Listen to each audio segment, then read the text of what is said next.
오늘 하루도 말씀으로 승리하는 하루 되세요. 화이팅!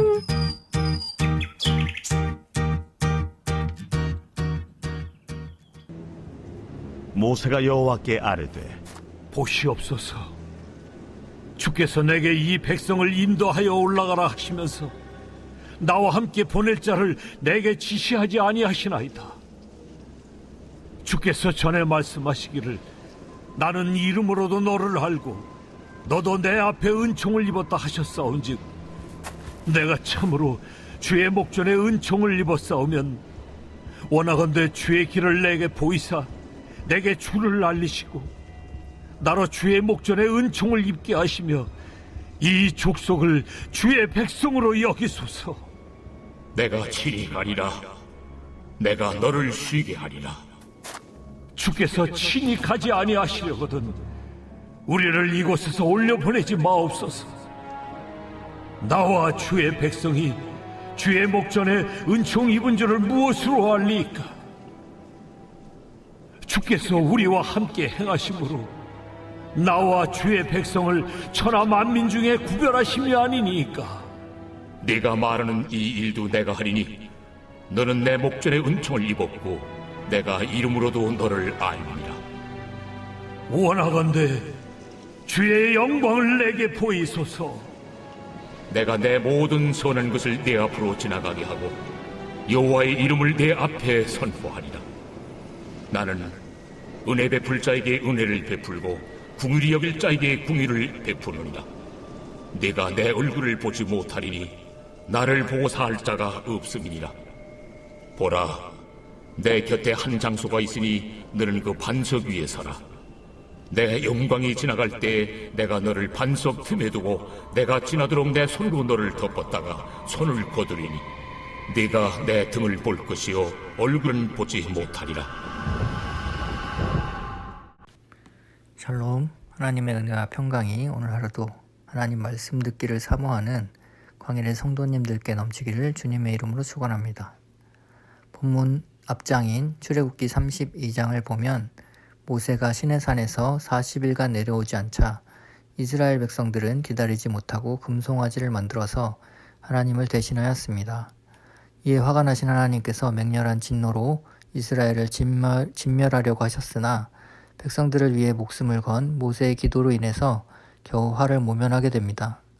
이때 하나님은 백성들을 인도할 사자를 대신 보내시겠다고 약속하셨지만 자신은 더 이상 동행하지 않겠다고 선을 그으셨는데 오늘 본문의 말씀은 이러한 하나님의 응답에 대한 모세의 탄원이라고 할 수 있습니다. 모세는 백성에게 있어서는 하나님을 대신하는 자이고 하나님께 있어서는 백성을 대신하는 중재자였습니다. 그는 이제 백성의 편에 서서 하나님께 용서와 속죄를 위한 탄원의 기도를 이어갑니다.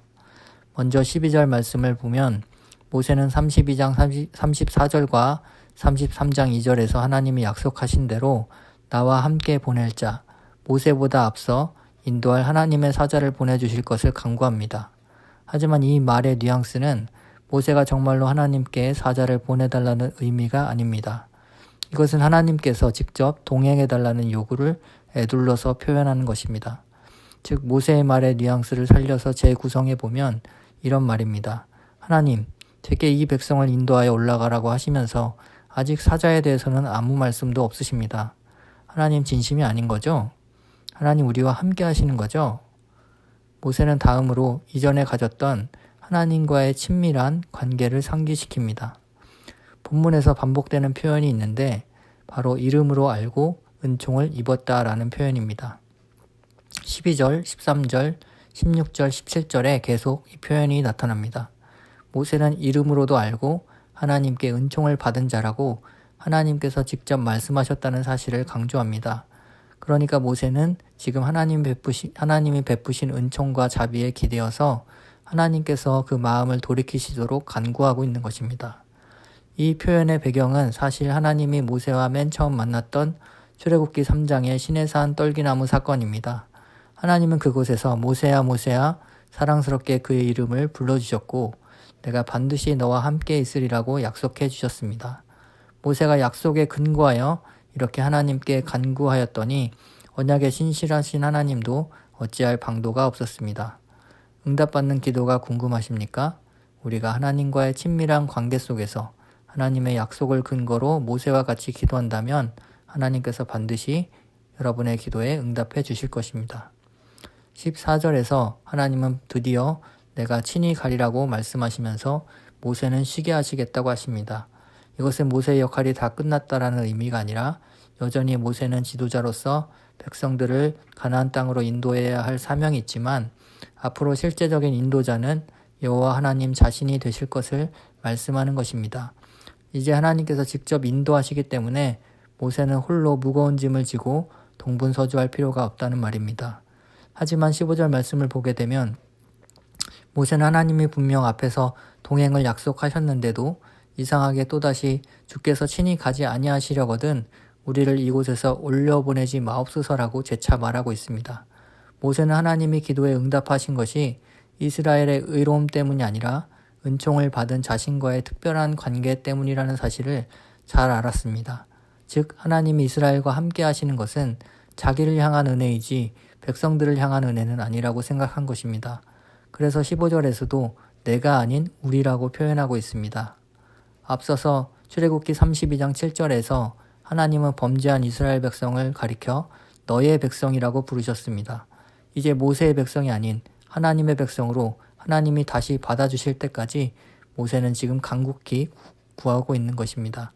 모세는 늘 자신과 이스라엘을 한데 묶어서 하나님께 나아갔습니다. 그래서 모세 자신만의 하나님이 되기보다 자신을 포함한 이스라엘 공동체 전체의 하나님이 되어주시기를 간구하였습니다. 오늘 저와 여러분의 기도는 어떻습니까? 혹시 이기적인 마음으로 자신만을 위해 간구하고 있지 않습니까? 나의 구원, 나의 안전, 나의 성공만을 바라보며 기도하고 있지는 않습니까? 하나님의 무한하신 은총을 우리의 좁은 이기심에 담지 말고 교회와 이웃과 나라와 세계를 향한 기도 속에 담아내시길 바랍니다. 본문 말씀 18절에서 23절에는 모세가 동행의 징표로서 하나님께 여호와의 영광을 보여달라고 요구하는 내용이 나옵니다. 하나님이 친히 동행하시겠다 응답은 하셨지만 모세는 이것을 확증해주는 징표를 요구하고 있습니다. 이에 하나님은 자신의 선한 형상을 그 앞으로 지나가게 하시고 자신의 이름을 선포하십니다. 그리고 얼굴은 보여주지 않고 등만 보여주셨다고 하는데 여기서 모세를 보호하기 위해 덮은 손은 하나님의 초자연적 신적 현현에 늘 등장하는 빽빽한 구름으로 해석해 볼 수 있습니다. 하나님은 압도적인 영광을 구름으로 가리시고 자신의 희미한 영광만을 모세에게 보여주시는 것입니다. 그 이유가 무엇입니까? 그것은 20절 말씀과 같이 인간은 하나님을 대면하여 보면 죄로 인해서 죽음에 이르기 때문입니다. 모세가 죽지 않도록 배려하시면서 우리의 수준에 맞추어서 필요한 만큼 자신을 계시하고 계시는 하나님의 지혜와 세심함을 엿볼 수 있습니다. 이제 말씀을 정리하려고 합니다. 오늘 본문 말씀에서 하나님은 신실한 중재자 모세의 절박한 탄원을 들으시고 이스라엘 백성과 동행해 주시기로 약속해 주셨습니다. 그리고 약속의 증표로서 그분의 영광을 보여주기로 하십니다. 16절을 보면 모세는 하나님의 백성이 세상 사람들과 구별되는 중요한 차이에 관해서 말해주는데 그것은 바로 다름 아닌 하나님의 함께 하심입니다. 하나님이 함께 해주시면 험난한 광야라도 안식이 있지만 하나님이 함께 하지 않는다면 아무리 적과 꿀이 흐르는 가나안 땅일지라도 거기에 안식은 없습니다. 가나안이 축복의 땅, 약속의 땅이 될 수 있는 이유가 무엇일까요? 하나님이 거기에 거하시고 함께해 주시기 때문입니다. 오늘 나와 우리 교회는 하나님과 동행하고 있습니까? 하나님이 우리와 함께해 주심을 주의 백성들이 하나님께 받을 가장 큰 복락이요 은총으로 알고 살아가고 있습니까?